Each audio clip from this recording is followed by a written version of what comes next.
हथौड़ा और चाबी।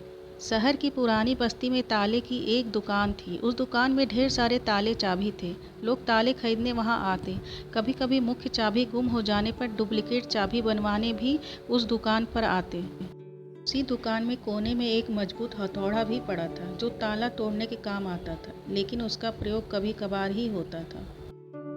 कोने में पड़े पड़े हथौड़ा अक्सर सोचा करता कि मैं इतना मजबूत हूँ, इतना बलशाली हूँ, इसके बाद भी इतने प्रहार झेलता हूँ, तब ही ताले को खोल पाता हूँ। लेकिन चाबी इतनी छोटी होने के बावजूद किसी भी ताले को बड़ी ही आसानी से खोल लेती है। ऐसा क्या है इस छोटी सी चाबी में? लेकिन जब दुकान बंद हुई तो उससे रहा न गया। उसने चाबी से पूछ ही लिया, चाबी बहन, मैं बहुत दिनों से एक बात सोच रहा था, किंतु बहुत सोचने के बाद भी मैं किसी निष्कर्ष पर नहीं पहुंच पाया। क्या तुम मेरे एक सवाल का जवाब देकर मुझे निष्कर्ष तक पहुंचने में मदद कर सकती हो? पूछो भाई, बन पड़ा तो तुम्हारे सवाल का जवाब मैं तुम्हें अवश्य दूंगी, चाबी नम्रता से बोली।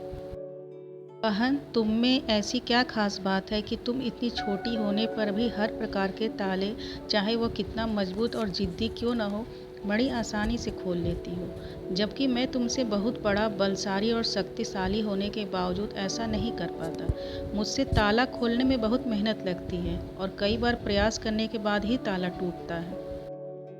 अभी मुस्कुराई और बोली, बहुत ही साधारण सी बात है हथौड़े भाई। तुम ताले पर प्रहार करते हो, इस तरह तुम उस पर बल का प्रयोग करते हो और खोलने के प्रयास में उसे चोट पहुंचाते हो।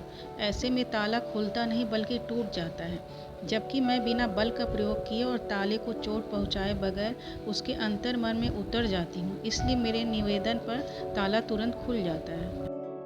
जीवन में कई बार ऐसी परिस्थितियां आती हैं जब हमारे सामने हथौड़ा या चाबी बनने का विकल्प होता है।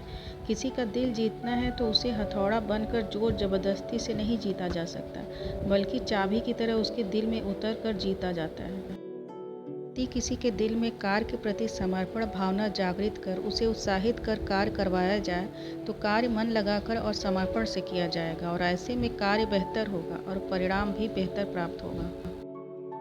दोस्तों, आपको हैमर एंड की स्टोरी इन हिंदी कैसी लगी? आप अपनी टिप्पणियों के द्वारा हमें ज़रूर बताएं। ये हिंदी कहानी पसंद आने पर लाइक और शेयर करें। ऐसी ही और नैतिक कहानी हिंदी में पढ़ने के लिए हमें सब्सक्राइब कर लें। धन्यवाद।